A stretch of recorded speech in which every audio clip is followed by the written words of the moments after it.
इतिहास की 12 की बुक का चैप्टर 1 प्रारंभिक नगरों की कहानी हड़प्पा सभ्यता का पूरा तत्व। ये चैप्टर हम लोग देख चुके थे।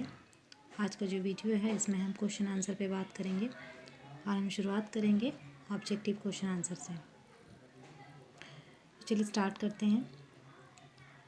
इस चैप्टर का पहला जो क्वेश्चन है ऑब्जेक्टिव वो ये है कि हड़प्पा टीले का उल्लेख सर्वप्रथम 1826 ईस्वी में किसने किया था। हड़प्पा टीले का उल्लेख सर्वप्रथम 1826 ईस्वी में किसने किया था। आपके ऑप्शंस हैं अ चार्ल्स मैसन, बा है जॉन बंटन, सा है विलियम ब्रंटन और दा है सर जॉन मार्शल। इसका करेक्ट आंसर होगा चार्ल्स मैसन। नोट कर लेना। दूसरा जो क्वेश्चन है मोहनजोदड़ो की खोज 1922 ईस्वी में किसने की थी। मोहनजोदड़ो की खोज 1922 ईस्वी में किसने की थी।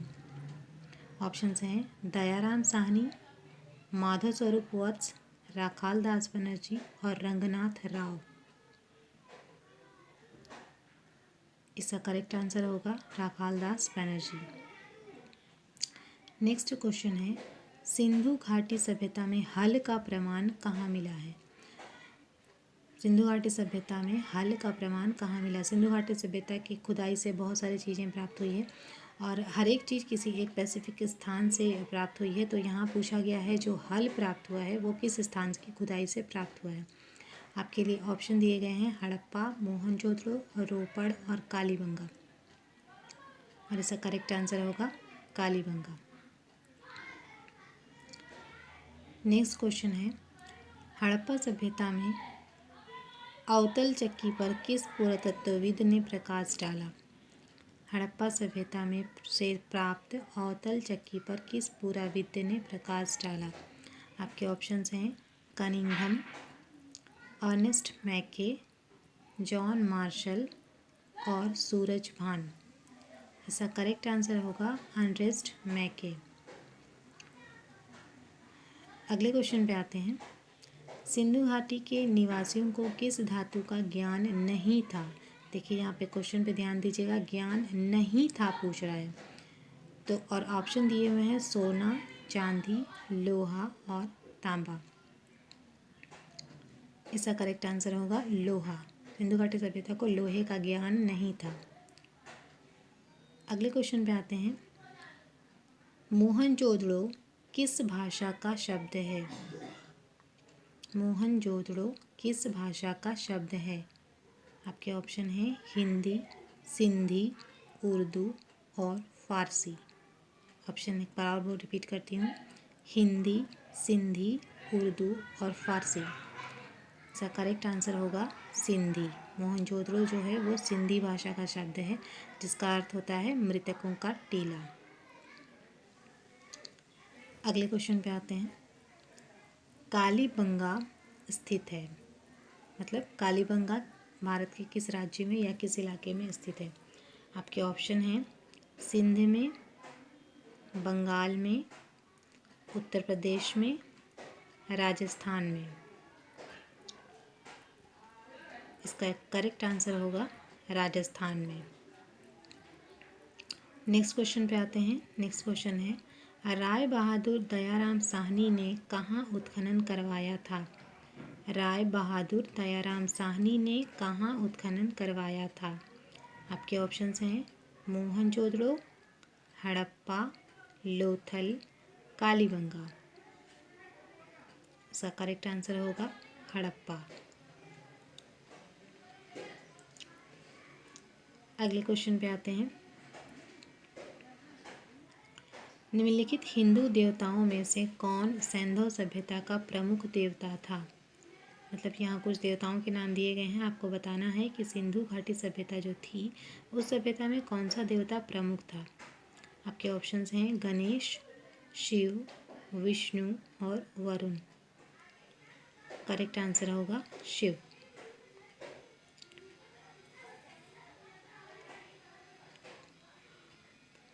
अगले क्वेश्चन पे आते हैं सिंधु घाटी सभ्यता किसके समकालीन नहीं मानी जाती। जिस समय सिंधु घाटी सभ्यता पनप रही थी उस समय 3 और सभ्यताएं पनपी थी, जिसमें से लेकिन यहाँ ऑप्शन 4 है और इन चारों में से कोई एक सभ्यता ऐसी थी जो सिंधु घाटी सभ्यता के समकालीन नहीं मानी जाती। आपको बताना है वो सभ्यता कौन है। बाकी जो 3 की सभ्यता है वो सिंधु घाटी सभ्यता के समकालीन थी। बस एक सभ्यता इसमें से ऐसी है जो सिंधु घाटी सभ्यता के समकालीन नहीं थी। आपके ऑप्शंस हैं चीन की सभ्यता, मिस्र की सभ्यता, मेसोपोटामिया की सभ्यता और क्रीट की सभ्यता। तो चीन की सभ्यता, मिस्र की सभ्यता, मेसोपोटामिया की सभ्यता, ये सभी सभ्यताएं जो हैं सिंधु घाटी सभ्यता के समकालीन थी। बट क्रीट की जो सभ्यता है वो सिंधु घाटी सभ्यता के समकालीन नहीं थी। तो आपका करेक्ट आंसर होगा क्रीट की सभ्यता। नेक्स्ट क्वेश्चन पे आते हैं। हड़प्पा सभ्यता किस युग की सभ्यता है? आपके ऑप्शंस हैं पूर्व पाषाण युग, नवपाषाण युग, लौह युग और कांस्य युग। करेक्ट आंसर होगा कांस्य युग। अगले क्वेश्चन पे आते हैं। हड़प्पा सभ्यता का सबसे बड़ा नगर कौन सा था? हड़प्पा सभ्यता का सबसे बड़ा नगर कौन सा था? ऑप्शंस हैं मोहनजोदड़ो, कालीबंगा, लोथल और रंगपुर। ऑप्शन एक बार और रिपीट करती हूँ, मोहनजोदड़ो, कालीबंगा, लोथल और रंगपुर। करेक्ट आंसर होगा मोहनजोदड़ो। नेक्स्ट क्वेश्चन पे आते हैं। पुरातत्व के अंतर्गत निम्न में से कौन एक नहीं आता? साहित्य, सिक्के, अभिलेख और भग्नावशेष। देखिए पुरातत्व यानी कि खुदाई के साथ जो हमें चीज़ें हमें मिलती हैं तो उसके लिए आएगा, सिक्के भी आएंगे, अभिलेख भी आएंगे और भग्नावशेष भी आएंगे। साहित्य इसलिए नहीं आएगा क्योंकि साहित्य को हम पुरातात्विक स्रोत नहीं बल्कि साहित्यिक स्रोत के अंतर्गत रखेंगे। तो बाकी तीनों जो चीज़ें हैं सिक्के, अभिलेख और भग्नावशेष ये सभी पुरातत्व के अंतर्गत आएंगे और साहित्य नहीं आएगा क्योंकि साहित्य जो है वो साहित्यिक स्रोत के अंतर्गत आएगा। नेक्स्ट क्वेश्चन पे आते हैं। कलकत्ता में एशियाटिक सोसाइटी की स्थापना की थी। ऑप्शन है कनिंघम, फ्लीट, डीसी सरकार और विलियम जोन्स। इसका करेक्ट आंसर होगा विलियम जोन्स। नेक्स्ट क्वेश्चन पे आते हैं। हड़प्पा सभ्यता का प्रशासन था, मतलब हड़प्पा सभ्यता का प्रशासन कैसा था? ऑप्शंस हैं राजतंत्रात्मक, लोकतंत्रात्मक, नगरपालिका जैसा या गणतंत्रात्मक। तो इसका आंसर होगा नगरपालिका जैसा, क्योंकि यहाँ पर स्थानीय सुशासन वगैरह की स्थापना व्यवस्था में देखने को मिलती है। नेक्स्ट जो क्वेश्चन है वो है पहली बार हड़प्पा को किस वर्ष उत्खनन किया गया? मतलब हड़प्पा सभ्यता की सबसे पहले खुदाई कब की गई? ऑप्शन है 1921, 1924, 1927 और 1930। इसका करेक्ट आंसर होगा 1921।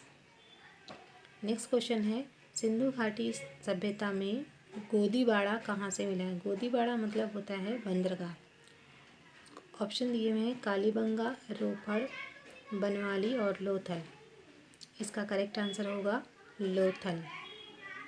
नेक्स्ट क्वेश्चन है सिंधु सभ्यता में नृत्य करती हुई लड़की की मूर्ति कहाँ से मिली है?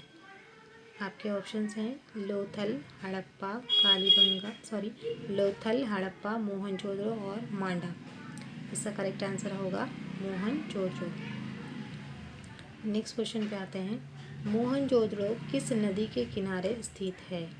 मोहनजोदड़ो किस नदी के किनारे स्थित है? आपके ऑप्शंस हैं सतलज, सरस्वती, रावी और सिंधु। करेक्ट आंसर होगा सिंधु। नेक्स्ट क्वेश्चन पे आते हैं। हड़प्पा सभ्यता भारत के किस भाग में विकसित हुई? हड़प्पा सभ्यता भारत के किस भाग में या किस दिशा में विकसित हुई? आपके ऑप्शंस हैं दक्षिण, पूर्वोत्तर, पश्चिमोत्तर या मध्य भाग। इसका करेक्ट आंसर होगा पश्चिमोत्तर। हड़प्पा सभ्यता भारत के पश्चिमोत्तर भाग में विकसित हुई। नेक्स्ट क्वेश्चन पे आते हैं। लोथल किस नदी के किनारे स्थित है? आपके ऑप्शंस हैं सिंध, ब्यास, भगवा या रावी। करेक्ट आंसर होगा भोगवा।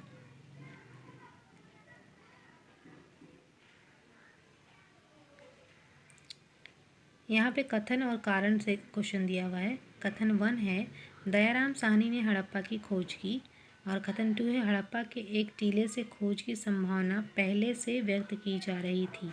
अब इन दोनों कथनों को लेकर कुछ स्टेटमेंट और दिए गए हैं, जिसमें पहला है दोनों कथन सही हैं तथा कथन 2 कथन 1 की सही व्याख्या करता है। दूसरा ऑप्शन है दोनों कथन सही है परंतु कथन 2 कथन 1 की सही व्याख्या नहीं करता। तीसरा है कथन 1 सही है परंतु कथन 2 गलत है। चौथा है कथन 2 सही है परंतु कथन 1 गलत है। इसमें बताना है कि करेक्ट वाला जो ऑप्शन है वो क्या होगा। तो इसका जो सही आंसर होगा वो होगा अ, दोनों कथन सही हैं तथा कथन 2 कथन 1 की सही व्याख्या करता है। नेक्स्ट क्वेश्चन पे आते हैं। हड़प्पा सभ्यता में नालियों की व्यवस्था उत्तम थी। ये कथन ए है। इसका रीज़न दिया है, कारण दिया है। नालियाँ इस तरह बनी थी कि उनकी सफाई आसानी से हो सकती थी। हम इन दोनों कथन और कारण को लेकर कुछ स्टेटमेंट दिए हैं। जैसे पहला है ए एवं आर दोनों सही हैं, आर ए की सही व्याख्या है। दूसरा है ए आर दोनों सही हैं परंतु आर ए की सही व्याख्या नहीं है। तीसरा है ए सत्य है परंतु आर असत्य है। चौथा है ए असत्य है परंतु आर सत्य है।